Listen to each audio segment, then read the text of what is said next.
Hello there, I'm Tricia Helfer, and you are listening, watching, reading Battlestar Galactica Museum.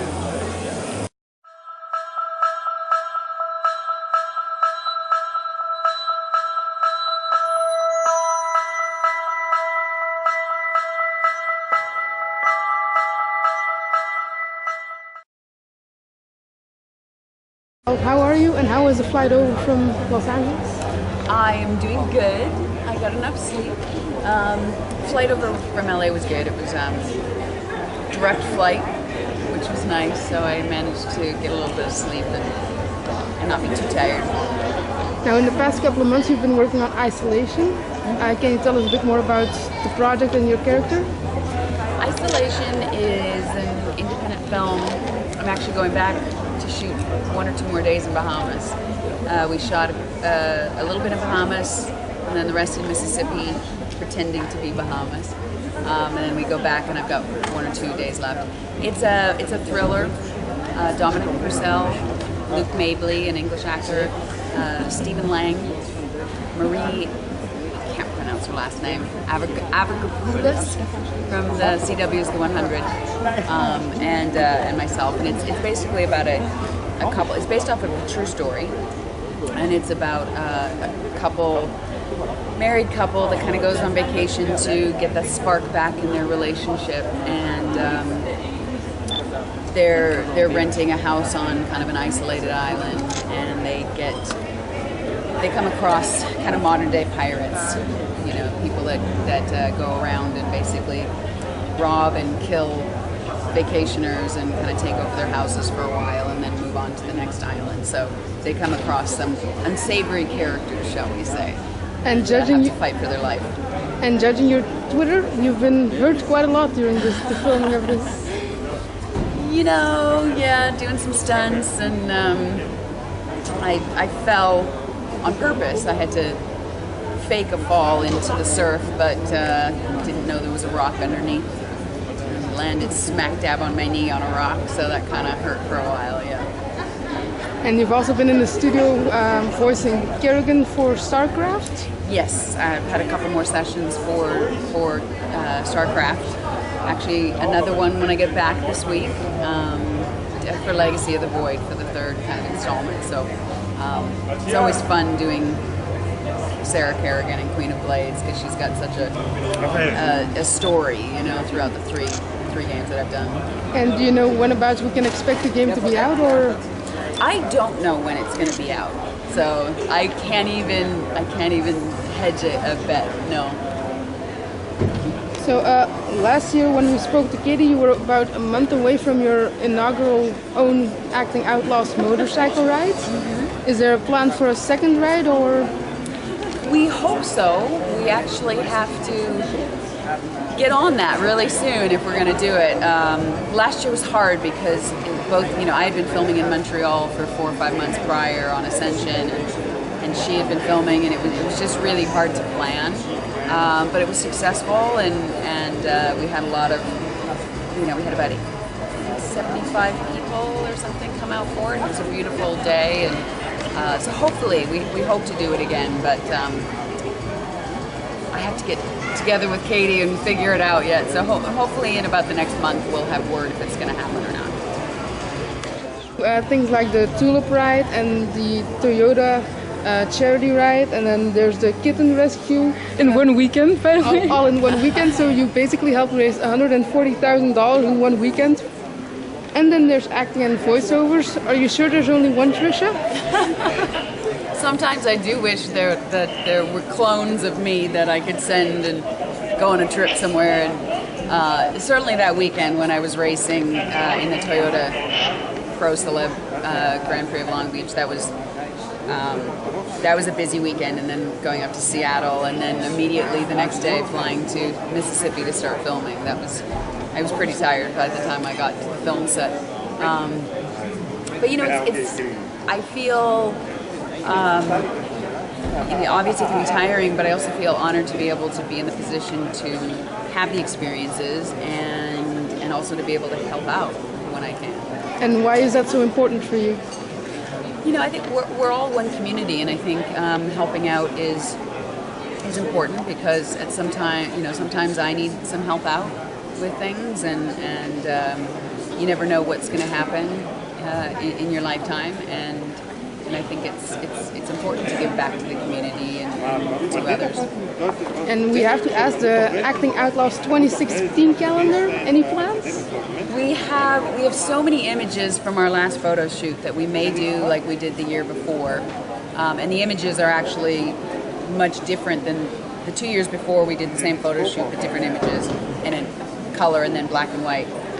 So this year we may just use the same photo shoot that we did for the 2015, but different images. There was a lot more to choose from that we didn't use, so we'll probably do that again.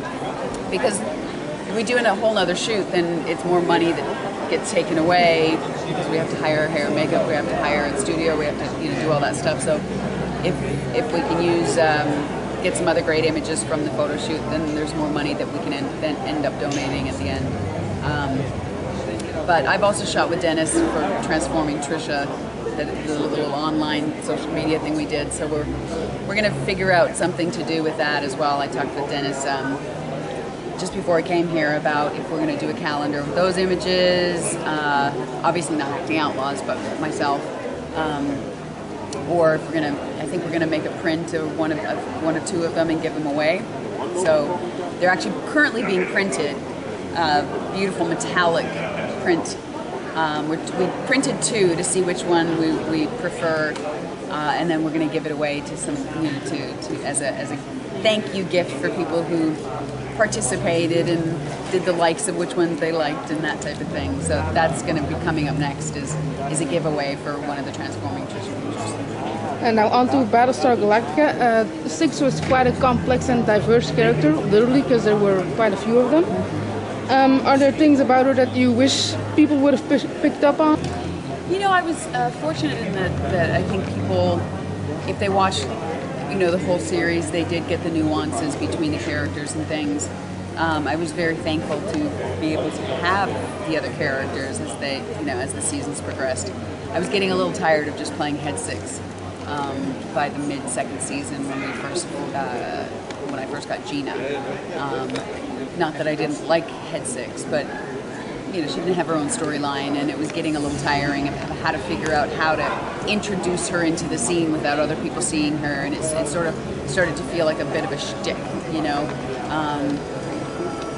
So if it had only stayed that, I think it would have been frustrating. But once we got the other characters, I was happy with it, and I think people that saw all the way through, at least from people that are coming up to my table and talking to me, they got the nuances of the characters, so I'm happy about that. And how did it work when you had to play several sixes on the same day? Several sixes on the same day was challenging, more for hair and makeup wise, because some of the sixes were different. But those days, they would try and schedule them where, I was Natalie or Sonia or something with my natural hair, because the time change to put the wig on or to take the wig off afterwards and be ready was, a couple hour changeover. So acting wise, it wasn't hard at all because I saw them as different people. So it's just like going on to set and becoming Six or becoming someone else as opposed to Tricia. That's your normal, what you do as an actor. So since I saw them as different people, it wasn't hard. Where it was hard was when there was a lot of sixes in the background and they were photo doubles. If you never saw their face, it wasn't necessarily me. If you saw my face, it would have to be me, obviously. But I'm very particular about my character, and a lot of times the girls playing those characters didn't either know anything about the show, or they'd have, a different body type or whatever, or they'd be trying to glam it up too much, or they'd be trying to walk, and so I had to also be watching all the people playing me and making sure they were doing not doing something that was out of character. Because I had one girl in the downloaded episode, which was, most of the sixes in that particular episode were kind of more the military ones. They had a job to do. It wasn't the Head Six that was lounging around, and so there was this girl just walking across the courtyard, and she was walking like she was on a runway. And I had to go up to her. I'm like, no, you're not you're not a fashion model. You're here. You're doing, a specific job. And I had to show her how to walk, because I would have been horrified if I watched the episode and here's this 6 that is supposed to be, going from point A to point B to get a job done, and she's like, Nice meeting you. And now you went into the spotlight as a model, and you came out of BSG as an actress. Can you tell us a bit more about that evolution and what that personal experience was for you? Well, I quit modeling a year before I got Battlestar. I knew for me, I started studying 2 years before that, taking night classes in New York City where I was still modeling. But I knew I needed to make the transition. I didn't want to be doing both, because one of the hardest things was to get your agency to take you seriously. And if you go on an audition and you get a call back and you're like, oh, sorry, I'm going to Paris for the day. It's just, people needed to take me seriously. And so when I entered into Battlestar, I was an actor. I wasn't modeling anymore.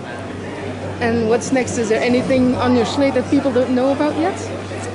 I'm going to be doing the next thing up, aside from finishing up Isolation and doing more Starcraft, is I'm doing a little guest role in Alan Tudyk and Nathan Fillion's Con Man series. So I film that shortly when I get back, and that's the next thing up for me.